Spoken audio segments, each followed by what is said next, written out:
வானத்தையும் பூமியையும் சமுத்திரங்களையும் நீரூற்றுகளையும் சிருஷ்டித்தவரும் அதை என்றென்றைக்கும் அரசாண்டு வருகிறவருமாகிய கர்த்தருக்கு ஸ்தோத்திரம். பிதா, குமாரன், ஆவியானவருக்கு நன்றி. கர்த்தருடைய பரிசுத்த நாமத்துக்கு ஸ்தோத்திரம். கர்த்தருடைய பரிசுத்த நாமத்துக்கு ஸ்தோத்திரம். ஆம், என் அன்பு தேவனுடைய பிள்ளைகளே, உங்கள் யாவரையும் மீட்பர் இயேசு கிறிஸ்துவின் நாமத்தினால் அன்புடனே வாழ்த்துவதில் மிக்க மகிழ்ச்சி அடைகிறேன். ஆம், ஆசீர்வாதம் டிவி நேயர்களே, யூடியூப் அன்பர்களே, உங்கள் யாவரையும் இந்த நிகழ்ச்சியின் வாயிலாக சந்திப்பதில் எனக்கு மிக்க மகிழ்ச்சி. தேவனுடைய சமூகத்தில் இன்றைக்கு நாம் தியானிக்க போகிற வசனம் உங்களுடைய வாழ்க்கையில் ஒரு நல்ல ஒரு பெரிய அசைவை உண்டு பண்ண போகிறது. வேத வசனத்துக்கு திரும்புவோமா? நீதிமொழிகள் 21:17 முதல் பகுதி. சிற்றின்ப பிரியன் தரித்திரனாவான். சிற்றின்ப பிரியன் தரித்திரனாவான். என் அன்பு தேவனுடைய பிள்ளைகளே, வாழ்க்கையிலே சிற்றின்பங்கள் இருக்கின்றன, பேரின்பம் இருக்கிறது. தேவனுடைய சமூகத்தில் நித்திய பேரின்பம் இருக்கிறது, மகிழ்ச்சி. ஆம், மனதுக்கு தேவையான மகிழ்ச்சி, சமாதானம், ஆம், இவைகள் எல்லாம் தேவனுடைய சமூகத்தில் இருக்கிறது பாருங்கள். ஆனால் சிற்றின்ப வாழ்க்கையில் திளைக்கிறவர்களுக்கு உரிய முடிவு என்ன? சிற்றின்ப பிரியன் தரித்திரன் ஆவான். தரித்திரம் பிடித்து வாழ்க்கையை ஓட்ட வேண்டியது, வாழ்க்கையில் அலைந்து தெரிய வேண்டியது அவர்களுக்குரிய டெஸ்டினி, அவர்கள் சேரும் இடமாக, அவர்களுக்கு வாழ்க்கையில் முடிவாக அமைகிறது பாருங்கள். என் அன்பு தேவனுடைய பிள்ளைகளே, ஆம், சிற்றின்ப பிரியன் தரித்திரன் ஆவான். சிற்றின்ப வாழ்க்கையில் வாழுகிறது. ஆம், இதை குறித்து ஒரு ஓமையை நான் உங்களுக்கு சொல்லட்டும். நானாக ஆயத்தம் பண்ணின ஒரு ஓமையை உங்களுக்கு சொல்லட்டும். ஒரு தகப்பனுக்கு 4 பிள்ளைகள் இருந்தார்கள். 4 பேர். ஒருவன் பண ஆசை, பொருள் ஆசை, பேராசை இவைகளால் நிறைந்து ஒருவன் வாழ்ந்தான். அவன் நினைத்தான், வாழ்க்கை என்றாலே பணம் தான், வாழ்க்கை என்றாலே பொருட்கள் தான், வாழ்க்கை என்றாலே பேராசைதான். ஆசைப்பட்டால் நிச்சயமாக அடையலாம், எதையும் அடையலாம் என்று தனக்குள்ளே மனக்கோட்டை கட்டி அதில் வாழ துவங்கினான். இன்னொருவன் இச்சையின் வாழ்க்கையை கண்டுபிடித்தான். இச்சையில் வாழ்வதுதான் தனக்கு நலமான ஒன்று. வாவ், இந்த உலகம் முழுவதும் இன்பங்களினால், சிற்றின்பங்களினால் நிறைந்திருக்கிறது என்று ஒருவன் எண்ணினான். சிற்றின்ப பிரியனாய் அவன் மாறி போனான். என் அன்பு தேவனுடைய பிள்ளைகளே, இச்சைக்கு அடிமையானான். விபசார பாவம், வேசித்தன பாவம் அவனுடைய வாழ்க்கையில் நுழைந்தது. வேசித்தனம் அவனை ஆட்கொண்டது. அவன் சிற்றின்ப பிரியனாகவே மாறி போனான். 3வது மகன், அவன் இன்னொரு காரியத்தில் வாழ்க்கையில் இன்பத்தை, சிற்றின்பத்தை காணத் தொடங்கினான். அது என்ன? எப்பொழுது பார்த்தாலும் படுத்து உறங்குவது, சோம்பல். சோம்பல் தூங்கி விழப்பண்ணும். தூக்கத்தை விரும்பாதே, நீ தரித்திரனாவாய், கந்தையை உடுத்துவிக்கும். அப்படிப்பட்ட வாழ்க்கையில் சோம்பல் தான் நல்லது என்று படுத்துறங்கியே தன் காலத்தை கழித்தான். எப்பொழுது பார்த்தாலும் படுத்துறங்குவது. 3 நாட்களுக்கு மேலாக நன்றாய் சுகமாய் இருக்கிறவர்கள் தொடர்ந்து படுத்து கிடக்கக்கூடாது. படுத்திருந்தால் அப்படியே படுத்திருக்கிற நிமித்தமாக மூளை, ஆம், அது அதிக வேலை செய்யாததினால் மூளையினுடைய செயல்பாடு சற்று சற்று குறைய தொடங்கலாம். என் அன்பு தேவனுடைய பிள்ளைகளே, சரீரத்தில் நோய்கள், பலவீனங்கள் வர துவங்கலாம். நல்ல சுகமா இருக்கிறவங்க அதனால எழுந்து நடமாடி ஓடி ஆடி திருந்திருக்க வேண்டும். பெட்ரிடனா சிலர் இருக்கிறாங்க, படுத்த படுக்கையா. அவர்களுக்கு என நாம் பிரயாசப்பட்டு சௌக்கியம் அவர்களுக்கு உண்டாவதற்கு நாம் உழைக்க வேண்டும். அவர்களுக்கு வாக்கிங் கூட்டி செல்ல வேண்டும். அவர்களுக்கு இயன்ற ஒத்தாசைகளை எல்லாம் நாம் செய்ய வேண்டும்.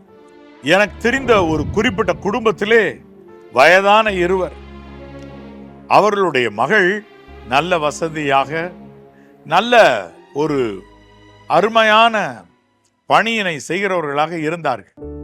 தன்னுடைய தகப்பனாருக்கு வயதில் அதிகமாய் கூடிய அவருக்கு பிசியோதெரபி கற்றிருக்கிற ஒரு சகோதரனை அமர்த்தி சாயங்காலம் ஆனால் தன்னுடைய தகப்பனுக்கு கைகள் செயல்பட வேண்டும் என்பதற்காக நல்ல தலையணை ஒன்றை கொடுத்து அதை நல்ல பாக்ஸர் குத்துகிறது போல குத்துங்க என்று சொல்லி அந்த பிசியோதெரபிஸ்டை அனுப்பி வைப்பார்கள்.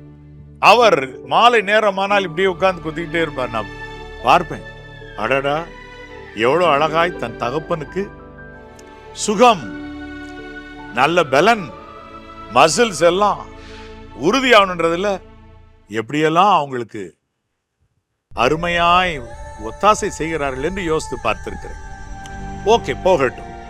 ஆனால் சோம்பலாய் இருக்கிற ஒருவன், வாலிபன், இளைஞன், நல்ல சம்பாதிக்கக்கூடிய வயது இருக்கும் பொழுதும் சோம்பலாய் தூங்கி வாழ வேண்டும் என்று, உழைக்காமல் வாழ வேண்டும் என்று, ஒரு கையை முடக்கிக்கொண்டு படுத்து உறங்க வேண்டும் என்கிற ஒரு வாழ்க்கையை உடையவர்கள் இருக்கிறார்கள். அப்படிப்பட்ட ஒரு சிற்றின்பம் அது தரித்திரத்துக்கு நேராக உங்களை நடத்தும். இதோ சோம்பேறியின் வயலையும் மதியீனனுடைய திராட்சை தோட்டத்தையும் கடந்து போனேன். அதெல்லாம் முள்ளுக்காடாயிருந்தது, காஞ்சரி மூடி இருந்தது என்று அர்த்தம் பட எழுதியிருக்கிறது. பார்த்தீர்களா? ஆமா, சோம்பேறியின் வயல் அவ்வளவு முட்களை பரப்பிக்கிறதாய் மாறிப்போம். என் அன்பு தேவனுடைய பிள்ளைகளே, 4வது, ஒரு மகன் கர்த்தருக்கு பயந்தவன், தேவபக்தியாய் நடக்கிறவன், கடின உழைப்பு உழைக்கிறவன், பண ஆசை இல்லாமலும் பேராசை இல்லாமலும் பொருளாசை இல்லாமலும் அதனோடு கூட இச்சைகள் தன்னை தொடாமலும் சோம்பலுக்கு இடம் கொடாமலும் உண்மை உத்துவமாக உழைத்தான். அந்த முதல் 3 பேர் சரியான வாழ்க்கையை அவர்கள் வாழ்ந்து செல்லாமலேயே தங்கள் ஓட்டத்தை முடித்தனர். ஆனால் இந்த 4வது பையன் கர்த்தருக்கு பயந்தவன், நல்ல மனைவி, பின்பு அருமையான பிள்ளைகள், அவர்களுக்கு ஏற்ற துணை மருமக்கள் வந்தனர், நன்கு வளர்ந்து ஆளாகினார், பேர பிள்ளைகள் வந்தனர், பிள்ளைகளின் பிள்ளைகளை காண்பா என்ற வார்த்தை அந்த 4வது மகனுடைய வாழ்க்கையில் நிறைவேறியது. என் அன்பு தேவனுடைய பிள்ளைகளே, சிற்றின்பத்தை நாடியே போன அந்த ஒரு மகன் அவனுடைய சரீரத்திலே இங்கும் அங்கும் சிற்றின்ப வாழ்க்கையில், அசுத்த வாழ்க்கையில் வாழ்ந்ததினால் நோய் உண்டாகி பல இடங்களில் சரீரத்தில் எல்லாம் புண்கள் நாரி கெட்டுப்போக பண்ணி கொண்டிருந்தது. அவனுடைய சரீரத்தை பல இடங்களிலே, 5-6 இடங்களிலே அந்த சரீரத்தில் உள்ள அந்த சதை புண்ணாகி வெடித்து அந்தோ காயங்களோடு கூட வாழ்ந்திருந்தான். என் அன்பு தேவனுடைய பிள்ளைகளே, ஒன்றை புரிந்து கொள்ளுங்கள். நம்ம எல்லாருடைய துயரங்களை எல்லாம் நீக்க, சிற்றின்ப வாழ்க்கையை நீக்க ஆண்டவர் தன் 2 கரங்களிலும் கால்களிலும் ஆணி ஏற அனுமதித்தார். விலாவில் ஈட்டினால் குத்தினார்கள். மரித்த பொழுது அந்த வேதனையையும் அடைந்தார். அவருடைய சரீரத்தில் இருந்த கடைசி சொட்டு ரத்தமும் நீரும் புறப்பட்டு வந்தது. என் அன்பு தேவனுடைய பிள்ளைகளே, உங்கள் இருதயம் கலங்காதிருப்பதாக, பயப்படாதிருப்பதாக. அந்த 3 முதல் மகன்களைப் போல இல்லாமல் 4வது மகனாகிய கர்த்தருக்கு பயந்தவனைப் போல வாழ்ந்து சிற்றின்பம் இல்லாமல் பேரின்பத்தை நாடி ஓடுகிறவர்களாக நாம் இருக்க வேண்டும். பாருங்கள், அப்பொழுது எந்நாளும் நிலைத்திருப்போம். தேவனுடைய சித்தத்தை செய்கிறவனோ என்றென்றைக்கும் நிலைத்திருப்பான். உடைய வாழ்க்கை நல்ல கற்பாறையின் மேல் கட்டப்பட்ட வீடாக உறுதியாய் அது இருக்கும். வேதாமத்திலே ஒரு அருமையான ஒரு உதாரணம் இருக்கிறது. கெட்ட குமாரனை பற்றிய உதாரணமே அது. ஒரு தகப்பன் அவருக்கு 2 பிள்ளைகள். அதிலே ஒருவன் தன் தகப்பனை பார்த்து கேட்டார், என்னுடைய ஆஸ்தியை பிரித்து தாரும். ஆம், அவருக்குரிய ஆஸ்தி, அந்த மகனுக்குரிய ஆஸ்தி பிரித்து கொடுக்கப்பட்டது. சில நாட்களுக்கு பின்பு அவன் அதை சேர்த்து கொண்டு தூர தேசத்துக்கு போனான். அங்கு போய் அவன் என்ன செய்தான்? தன் பணத்தை எல்லாவற்றையும் வேசிகளிடத்திலே செலவு பண்ணி போட்டான் என்று வேதம் சொல்லுகிறது. என் அன்பு தேவனுடைய பிள்ளைகளே, சிற்றின்ப வாழ்க்கை வாழ்ந்து கொண்டிருக்கும் பொழுதும் இன்னும் பணம் இருக்கிறது மனம் சொல்லிக்கொண்டே இருக்கும். ஆனால் மனம் சொல்லிக் கொண்டிருக்கிறபடி பணம் இருப்பதிலே ஒரு நாள் போய்விடும். வேதம் சொல்லுகிறது, அவன் கையில் இருந்த பணம் எல்லாம் செலவழிந்த பின்பு அங்கே ஒரு பஞ்சம் உண்டாயிற்று. பாத்தீங்களா? இதுதான் பாருங்க பாவத்துக்குரிய சம்பளம். கையில் இருக்கிற பணம் எல்லாம் செலவழிஞ்சு முடியுது, பஞ்சமும் கரெக்டா வந்து சேருது. ரெண்டும் பாருங்க அவ்வளவு கோயின்சைட் ஆகி கரெக்டா வந்து நிக்குது பாருங்க. பட்ட காலிலே படும் கெட்ட குடியே கெடும் என்பார்கள். சிற்றின்ப வாழ்க்கை வாழ்ந்தால் நிச்சயம் அப்படித்தான். அவர்களை தேடி குறைவுகள் வரும். பஞ்சம் அவனுக்கு தேடி வந்தது. சிலருக்கு வட்டி கட்டுதல், கடன், அந்தோ அதிகமான வட்டி கொடுக்க வேண்டியிருக்கிறது. நான் எவ்வளவு அசல் வாங்கினேனோ அதை விட வட்டி கொடுக்க வேண்டியது ஆயிற்று என்று புலம்புகிறவர்கள் ஏராளம் இருக்கின்றனர். என் அன்பு தேவனுடைய பிள்ளைகளே, அவனுக்கு இவ்வளவு ஒரு பிரச்சனை. நீங்கள் ஒருவேளை உங்கள் வீட்டிலே நடைபெற்ற திருமணத்து நிமித்தமாக கடன் பட்டிருக்கலாம். ஒரு வீட்டை கட்டுகிறது எவ்வளவு கடினம், அதற்காக நீங்கள் லோன் வாங்கியிருக்கலாம். என் அன்பு தேவனுடைய பிள்ளைகளே, அது நிமித்தம் நீங்கள் கடன் பட்டது போல நீங்கள் நின்று கொண்டிருக்கலாம். பயப்படாதீர்கள். சிற்றின்ப பிரியனே தரித்திரனாவான். என் அன்பு தேவனுடைய பிள்ளைகளே, இந்த கெட்டகுமாரனுக்கு எது கூட கொடுக்காம இருந்திருக்காங்க. ஒரு நேரம் அந்த பன்றிகளுடைய தவிட்டினால் தன் பசியை போக்க அதை தின்ன ஆசையா இருந்தான். அப்படின்னா அதிகமான பஞ்சம். அதுல பன்றிக்கு போடுற தவிட கூட இவருக்கு போட மாட்டாங்க. பன்றிய மதிக்கிற அளவோட இவர் கீழே போயிட்டார் பாவத்தை செய்து. எவ்வளவு ஒரு வேதனை. என் அன்பு தேவனுடைய பிள்ளைகளே, அப்படியானா பாவம் உங்களை நிச்சயமாகவே தரித்திரத்திற்கு நேராகவும் வாழ்க்கையில் மரணத்துக்கு நேராகவும் இழுத்து செல்லுகிறதாக இருக்கிறது. அது வேண்டாம், வேண்டவே வேண்டாம். அப்பொழுது அவர் ஒரு காரியத்தை யோசிக்கின்றார். அந்த கெட்ட குமாரன், அந்த தகப்பனுடைய இளைய குமாரன் இவ்வாறு யோசிக்கின்றார். என்னுடைய தகப்பன் வீட்டில் இருக்கிற வேலைக்காரர்கள் எல்லாம் பூர்த்தியாக உணவு கொடுக்கிறார். நான் இங்கு சாகிறேன். இப்படிப்பட்ட சரியான உணவு இல்லாமல் பாடுபடுகிறேன். நான் இப்பொழுது என் தகப்பனிடத்திற்கு போவேன். தகப்பனே, பரத்துக்கு விரோதமாகவும் உமக்கு விரோதமாகவும் பாவம் செய்தேன். ஆமா, பாவம் செய்யும் போது பாருங்க, பரத்துக்கு விரோதமாக, பரலோகத்துக்கு விரோதமாக. எப்படி ஒரு விபச்சார பாவத்தில் வாழ்ந்தாலும் பரலோகத்துக்கு விரோதமாக என்ன பாவம் செய்கிறோம்? பரலோகத்துக்கு போக வேண்டிய நம்முடைய சரீரம், பரலோகத்துக்கு செல்ல வேண்டிய அந்த ஒரு பெண், அந்த பெண் பாவத்திலே வாழுகிறதுக்கு நீங்க காரணமா இருக்கிறீங்களா? ஒரு பக்கம் ஆமா, அவர்கள் மனம் திரும்பி தேவனுடைய வரவிடாமல் நீங்களும் தடுக்கிறவர்களா இருக்கிறீர்கள். ஆகவே அது ரெட்டிப்பான பாவமாகிறது, பரலோகத்துக்கு விரோதமான பாவமாகிறது, பரத்துக்கு விரோதமான, தேவனுக்கு விரோதமான பாவமாகிறது. அப்படியான அன்பு தேவனுடைய பிள்ளைகளே, பரத்துக்கு விரோதமாகும். உமக்கு முன்பதாக பாவம் செய்தேன், இனி நான் உம்முடைய குமாரன் என்று சொல்லப்படுகிறது, நான் பாத்திரன் அல்ல என்று கெஞ்சினேன். அப்படியானால் சிற்றின்பங்கள், இந்த இன்பங்கள் வெங்காயத்தை தோல் உரிக்கிறது போல. வெங்காயத்தை தோல் உரித்து கொண்டே இருந்தாலும் உள்ள வெங்காயம் இருந்துகிட்டே இருக்கும். உரிச்சுக்கிட்டே இருந்தா ஒரு நேரம் ஒண்ணுமே இல்லாம போயிடும். வெங்காயத்தை தோல் உரிப்பது போல. இப்படித்தான் சாது சுந்தர் சிங் ஒரு ஓமையில் அவர் எப்போதும் சொல்வார், வெங்காயத்தை தோல் உரித்து கொண்டே போய் அதற்குள்ளே எதை கண்டுபிடிக்க போகிறான் மனிதன்? ஒன்றுமே இல்லை. கடைசியில் அந்த வெங்காயம் முழுவதும் தீர்ந்து போய்விடும். சிற்றின்பத்தை நாடுகிறவர்களும் ஒரு மாயைத்தான் அடைகிறார்கள். மாயை, மாயை, எல்லாம் மாயை என்று பிரசங்கி சொல்றாரு. சிற்றின்பம் என்பது காணல் நீர் போன்றது. இங்க இருந்து பார்த்தா வனாந்தரத்துல தண்ணீர் கொஞ்சம் தூரத்தில் இருக்கிற மாதிரி தெரியும்.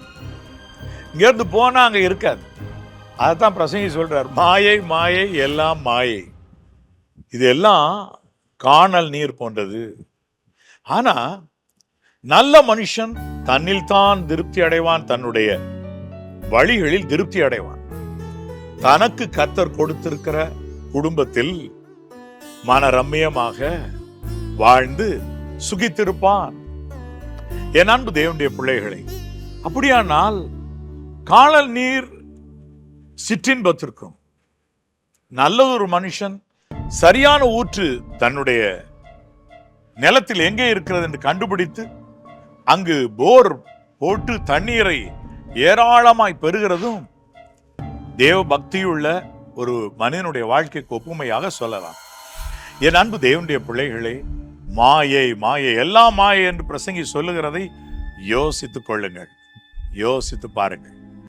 இரவும் பகலும் ஆண்டவர் பாத்தை தியானிக்க தீர்மானம் எடுங்கள். ஏன் நீங்கள் தரித்திரமாக வேண்டும்? மற்றவரிடத்தில் போய் ஏன் கையேந்தி நிற்க வேண்டும்? சிற்றின்ப பிரியன் தரித்திரமாவான். ஆகவே சிற்றின்பம் வேண்டாம், தரித்திரம் வேண்டாம், தரித்திர ஆவியின் போராட்டம் வேண்டாம். நல்ல மகிழ்ச்சியோடு வாழ்ந்திருக்க, குடும்பத்தோடு வாழ்ந்திருக்க, உங்களுடைய வீட்டின் அப்பத்தையும் தண்ணீரையும் ஆண்டவர் ஆசீர்வதிக்க, உங்கள் வீட்டின் வருமானத்தை ஆண்டவர் ஆசீர்வதிக்க மனரம்யமாய் வாழ்ந்திடுங்க. ஒரு ஜெபம் செய்வோமா? என் அன்புள்ள பரிசுத்த பரலோக பிதாவே, இந்த அன்பு தேவனுடைய பிள்ளைகளை கண்ணோக்கி பாரும். ஆசீர்வாதம் டிவி நேயர்களை கண்ணோக்கி பாரும். யூடியூப் அன்பர்களை கண்ணோக்கி பாரும். ஒவ்வொரு மேலும் உடைய கரம் இறங்கட்டும், இறங்கட்டும், இறங்கட்டும் கர்த்தாவே. ஒவ்வொரு கருகாமையிலும் தேவ தூதர்கள் தோன்றுவார்களாக. பயப்படாதே, நான் உனக்கு துணை நிற்கிறேன் என்று கர்த்தர் சொல்லுகிறார் என்று கர்த்தருடைய வார்த்தை அவர்கள் அறிவிப்பார்களாக. ஒவ்வொரு மேலும் உடைய கரத்தை வையும் ஆண்டவரே. யார் யாருடைய வாழ்க்கையில் சிற்றின்பம் நிறைந்து காணப்படுகிறதோ, அது நிமித்தமாக தரித்திரம் நிறைந்து காணப்படுகிறதோ, இன்றைக்கு மாறட்டும். சிற்றின்பம் வீட்டை விட்டு ஒளியட்டும். பேரின்பம் இவருடைய வீட்டை நிரப்பட்டும். தேவனுடைய பாதத்தில் நித்திய பேரின்பம் உண்டு. அவர் சமூகத்தில் ஆனந்தமும் நித்திய பேரானந்தமும் பேரின்பமும் உண்டு. உடைய பிள்ளைகளுக்கு அது உண்டாயிருக்கட்டும்.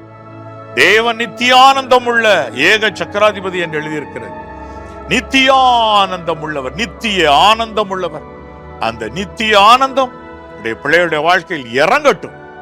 மேட்பர் இயேசு கிறிஸ்துவின் நாமத்தினால் நன்றி சொல்லி மனத்தாழ்மையோடு இந்த ஜெபத்தை ஏறெடுக்கிறேன் பிதாவே.